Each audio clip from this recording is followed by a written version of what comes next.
خلیج فارس کے آبِ ہرمز کے انتہائی حساس پانیوں میں تہران اور واشنگٹن کے درمیان 8 اپریل کی سیز فائر کے بعد اب تک کا سب سے شدید خونی اور براہ راست عسکری تصادم شروع ہو چکا ہے۔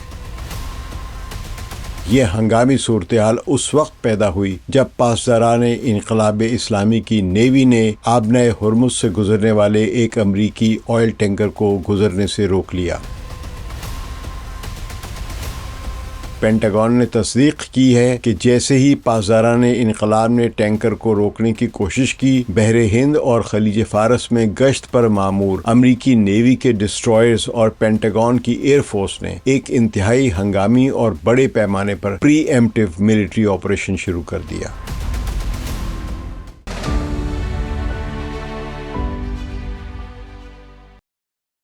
ثقلین امام کو سلام قبول کیجیے۔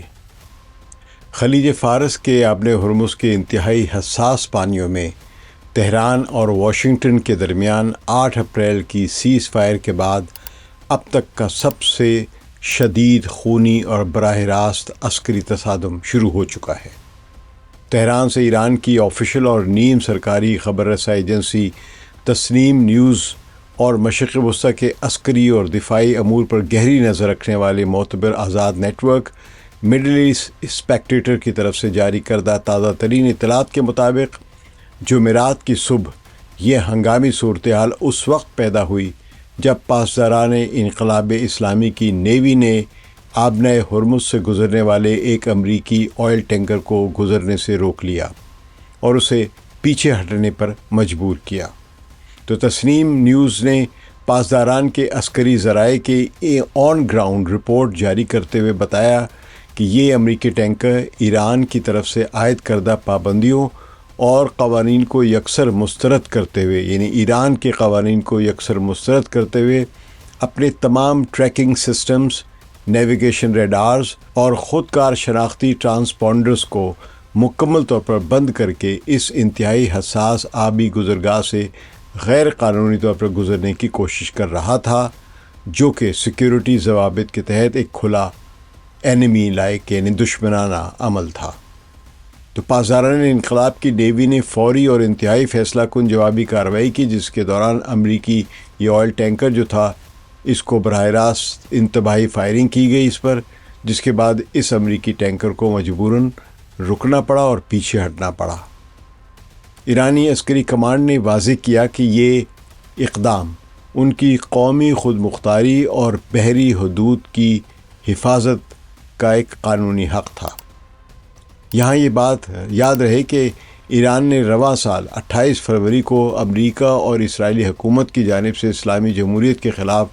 جارحیت کے تازہ سلسلے کے آغاز کے بعد ہی آبِ ہرمز کو اپنے دشمنوں اور ان کے اتحادیوں کے لیے باقاعدہ بند کر دیا تھا اور اس پر کنٹرول کر لیا تھا۔ اس آبی راستے پر ایران نے اس وقت اور بھی زیادہ سخت کنٹرول کا آغاز کیا جب امریکی صدر ڈونلڈ ٹرمپ نے خطے میں جارحیت کا تسلسل برقرار رکھتے ہوئے اور اپنے ہی پہلے سے اعلان کردہ جنگ بندی کے فریم ورک کی خلاف ورزی کرتے ہوئے ایرانی کمرشل شپس اور ان کی پورٹس کو، بندرگاہوں کو غیر قانونی ایک نیول بلاکیڈ کے ذریعے بند کرنے کا اعلان کیا تھا۔ اس پس منظر میں پاسداران انقلاب کی نیوی نے خلیج فارس اور آبِ ہرمز کی حفاظت کے حوالے سے انقلابی اسلامی کے رہنما آیت اللہ سید مجتبیٰ خامنہ ای کے تاریخی حکم پر ہر قیمت پر عمل کرنے کا حتمی عہد کر رکھا ہے پاسداران نے۔ دوسری طرف امریکی نیوی کے سینٹ کمانڈ یا سینٹ کام جو ہے اور پینٹاگون کے جو ترجمان ہیں، انہوں نے واشنگٹن میں ہنگامی پریس کانفرنس کرتے ہوئے اس واقعے پر اپنا بالکل مختلف اور سخت ملٹری جو پوزیشن ہے، یہ موقف ہے، وہ پیش کیا ہے۔ قطر کے بین الاقوامی نیوز نیٹ ورک الجزیرہ اور خبر رسائی ادارے رائٹرز کی لائیو سورس رپورٹس کے مطابق پینٹاگون نے ایرانی عسکری بیانات کو، یعنی ملٹری سٹیٹمنٹس کو یکسر مسترد کرتے ہوئے اسے بین الاقوامی سمندری راستوں پر آزادانہ نقل و حرکت کی کھلی خلاف ورزی قرار دیا ہے اور اسے ایک اشتعال انگیزی قرار دیا ہے۔ امریکی 5th نیول فلیٹ کے ہیڈ کوارٹر سے جاری بیان میں دعویٰ کیا گیا ہے کہ یہ امریکی آئل ٹینکر بین الاقوامی پانیوں سے گزر رہا تھا اور اس پر ایرانی نیوی کا ایکشن غیر قانونی تھا۔ پینٹاگون نے تصدیق کی ہے کہ جیسے ہی پاسداران انقلاب نے ٹینکر کو روکنے کی کوشش کی، بحر ہند اور خلیج فارس میں گشت پر مامور امریکی نیوی کے ڈسٹرائرز اور پینٹاگون کی ایئر فورس نے ایک انتہائی ہنگامی اور بڑے پیمانے پر پری ایمپٹیو ملٹری آپریشن شروع کر دیا۔ اس آپریشن کے دوران خلیج فارس اور جنوبی ایران میں بارود کا ایک خوفناک کھیل شروع ہو گیا ہے۔ پینٹاگون کے ترجمان کے مطابق امریکی ایئر فورس کے F-15 فائٹر جیٹس اور نیوی کے ڈسٹرائرز نے زبردستی آگے بڑھتے ہوئے جنوبی ایران کے انتہائی اہم اور اسٹریٹجک ساحلی اور بندرگاہ والے شہر جو ہے بندر عباس، اس پر بمباری کر دی۔ پینٹاگون نے دعویٰ کیا کہ انہوں نے بندر عباس ایئرپورٹ کے مضافات میں قائم ایک ایرانی ڈرون کنٹرول اسٹیشن اور ایک ساحلی میزائل بیٹری کو براہ راست بمباری کر کے نشانہ بنایا، اور آپ نے ہرمز کے اوپر پرواز کرنے والے ایران کے 4 ون وے اٹیک خودکش ڈرونز کو فضا میں ہی تباہ کر دیا ہے، جسے واشنگٹن نے اپنے نیول فلیٹ کے دفاع کے لیے ایک نپی تلی اور ضروری دفاعی کارروائی قرار دیا ہے۔ اس اچانک اور شدید امریکی حملے کے بعد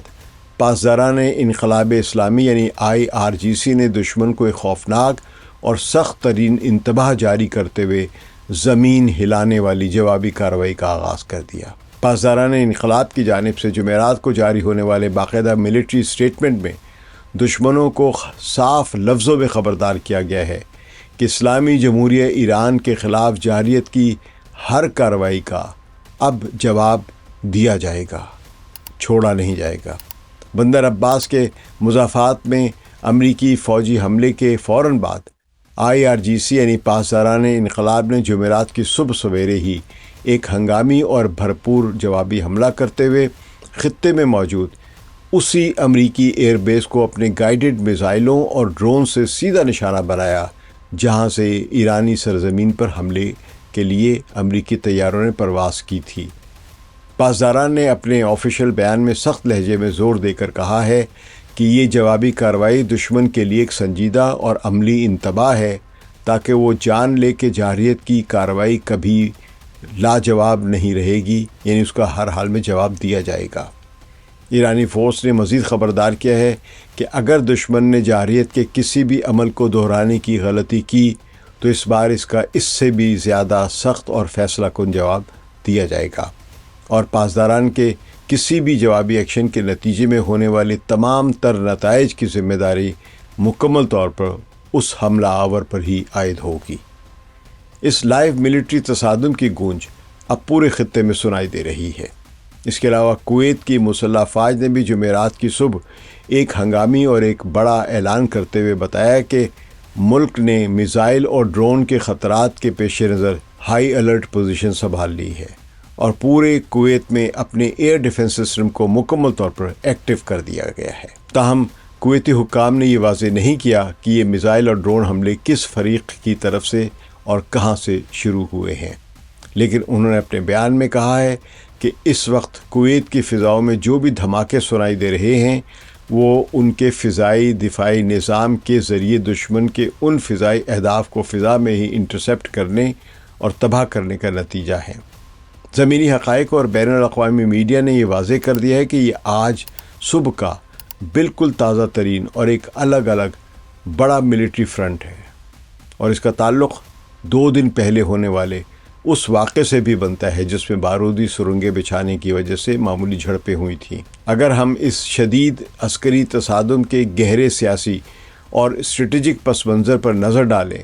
تو خلیج فارس میں پچھلے 3 مہینوں سے ایک طویل جنگ کا ماحول بنا ہوا تھا۔ امریکہ اور اسرائیل نے 28 فروری کو ایران پر تیسری جنگ مسلط کی تھی، جس کے نتیجے میں خطے میں امریکی ملٹری بیسز اور اسرائیل میں کافی تباہی آئی تھی۔ امریکی اور اسرائیلی فضائی بمباری سے ایران میں سید علی خامنہئی سمیت ہزاروں افراد شہید ہوئے اور ان کے سویلین اور ملٹری انفراسٹرکچر بھی تباہ ہوئے۔ بعد میں سیز فائر کے مذاکرات کے دوران امریکہ اور اس کے اتحادیوں نے ایرانی بندرگاہوں کی غیر اعلانیہ نیول بلاکیٹ کر دی تھی تاکہ ایران کی تیل کی برآمدات کو صفر کیا جا سکے، جبکہ ایران نے اس معاشی جنگ کے جواب میں پھر آپ نے ہرمز کو اسٹریٹجک چوک پوائنٹ یعنی بند گلی میں تبدیل کر دیا تھا، جہاں سے دنیا کی 20% تیل کی سپلائی عام حالات میں گزرتی تھی۔ آج کل یہ بمشکل چند فیصد گزر رہی ہے۔ اسی معاشی اور اسٹریٹجک جنگ کے تسلسل میں واشنگٹن سے آنے والی سب سے بڑی اور سفارتی اور معاشی تازہ خبر یہ ہے کہ امریکی محکمہ خارجہ اور ٹریجری نے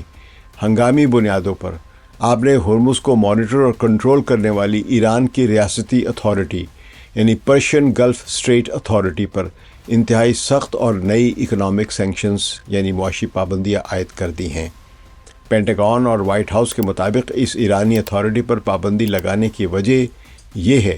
کہ یہ انٹرنیشنل کمرشل شپس یعنی بین الاقوامی تجارتی بحری جہازوں کو ہراساں کرنے، ان کے روٹ تبدیل کرنے اور آبِ ہرمز پر غیر قانونی تسلط قائم کرنے کے لیے پاسدارانہ انقلاب کو براہ راست لاجسٹک اور ڈیٹا سپورٹ فراہم کرتی ہے۔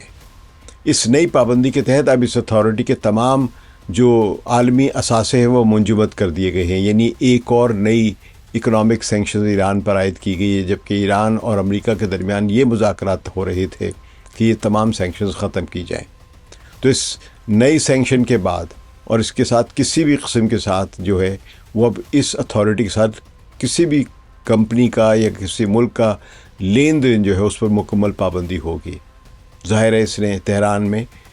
مزید غصہ جو ہے اس میں اضافہ کیا ہے۔ تو آج صبح ہونے والی ان ہولناک حملوں، امریکی ٹینکرز کو روکنے کی کوشش، ایران کی اسٹریٹ اتھارٹی پر امریکی پابندیاں اور دونوں کی ملٹریز کے درمیان جاری اس لائیو جنگ کے بعد پچھلے کئی ہفتوں سے قطر اور عمان کی وساطت سے اور پاکستان کے ذریعے جو تمام پس پردہ مذاکرات، امن مذاکرات اور کسی بھی ممکنہ میمورنڈم آف انڈرسٹینڈنگ یعنی MOU کے امکانات اب لگتا ہے مکمل طور پر مٹی میں مل گئے ہیں اور سفارتکاری کا باب فی الحال بند ہو چکا ہے۔ مذاکرات کے اس خاتمے کی تصدیق خود ایرانی اور امریکی بیانات سے ہوتی ہے۔ تہران میں ایران کی سپریم نیشنل سیکیورٹی کونسل کے ڈپٹی سیکریٹری علی باقری کنی کا ایک انتہائی سخت اور ہنگامی بیان سامنے آیا ہے، جس میں انہوں نے واضح طور پر کہا ہے کہ جب تک تمام بنیادی سیکیورٹی مسائل اور اسٹریٹجک نیول جو ادارے ہیں ان پر سے پابندیوں کے خاتمے اور معاشی پابندیوں کے مکمل خاتمے پر حتمی اتفاق رائے نہیں ہوتا ہے، تب تک کسی بھی عارضی معاہدے یا MOU کا کوئی وجود نہیں ہے، اور ایران آبِ ہرمز کے اپنے نئے بحری قوانین پر رتی برابر بھی سمجھوتا نہیں کرے گا۔ اسی طرح واشنگٹن میں وائٹ ہاؤس کے حکام نے بھی اشارہ دیا ہے کہ امریکی فوج اور ان کی ملٹری بیسز پر براہ راست حملوں کے بعد صدر ڈونلڈ ٹرمپ کی انتظامیہ کے لیے کسی بھی امن مسودے پر بات چیت کرنا اب سیاسی طور پر ممکن نہیں رہا ہے۔ اس جنگ کو روکنے اور سیز فائر کے سفارتی مذاکرات میں اسلامی جمہوریہ پاکستان نے قطر اور عمان کے ساتھ مل کر انتہائی کلیدی اور تاریخی اور غیر جانبدارانہ ثالثی کا کردار ادا کیا تھا۔ پاکستانی اسٹیبلشمنٹ، وزارت خارجہ اور اعلیٰ سفارتکاروں نے اسلام آباد، مسقط اور دوحہ کے درمیان ایک متحرک شٹل ڈپلومیسی شروع کر رکھی تھی۔ پاکستان کا مقصد واشنگٹن اور تہران کے درمیان بیک چینل ڈپلومیسی کے ذریعے بالواسطہ پیغامات کے منتقلی اور ایک ایسا جامع سیز فائر فریم ورک تیار کرنا تھا جس سے خلیج فارس میں کسی بھی بڑے معاشی اور عسکری بحران کو ٹالا جا سکے۔ لیکن جمعرات کی صبح کے فوجی تصادم نے پاکستان اور دیگر ثالثوں کی مہینوں کی محنت پر پانی پھیر دیا ہے۔ ویسے بھی ان مذاکرات کا آغاز صدر ٹرمپ کے کہنے پر ہی ہوا تھا، اور اب بھی انہی کے ہی کہنے پر امریکی فوج نے ایران سے پھر جنگ شروع کی ہے۔ تو اب اس پوری صورتحال کا اگر گہرا اور اسٹریٹجک تعلق دیکھا جائے تو اس کی کڑیاں لبنان پر جاری حالیہ اسرائیلی حملوں سے بھی جا کر ملتی ہیں۔ حقیقت یہ ہے کہ پاکستان، عمان اور قطر کی مشترکہ ثالثی میں ایران اور امریکہ کے درمیان جو باقاعدہ سیز فائر یعنی عارضی جنگ بندی کا بنیادی سٹرکچر 8 اپریل کو طے پا رہا تھا، اس کا ایک لازمی اور غیر مشروط حصہ یہ تھا کہ لبنان کے محاذ پر بھی اسرائیل فوری طور پر اپنے حملے روکے گا اور خطے میں پائیدار امن کو موقع دیا جائے گا۔ لیکن اسرائیل نے پاکستان اور عمان کی ثالثی میں ہونے والے اس فریم ورک کو یکسر مسترد کرتے ہوئے لبنان پر اپنی وحشیانہ بمباری، بیروت پر فضائی حملے اور زمینی کارروائیاں مسلسل جاری رکھی ہیں جو اب تک ہو رہی ہیں۔ اسرائیل کے اس جارحانہ رویے نے ایران کو یہ واضح پیغام دیا ہے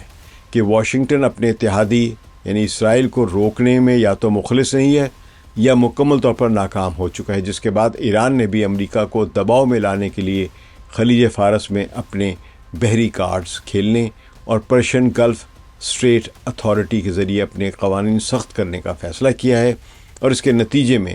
جمعرات کی صبح کا یہ ہولناک واقعہ پیش آیا ہے۔ سب سے خطرناک اور چونکا دینے والا پہلو یہ ہے کہ امریکہ اب ایران کے خلاف بالکل وہی اسرائیلی لبنان ماڈل اپناتا ہوا نظر آ رہا ہے جو اسرائیل پچھلے کئی سالوں سے لبنان، شام اور غزہ کے خلاف استعمال کرتا آ رہا ہے۔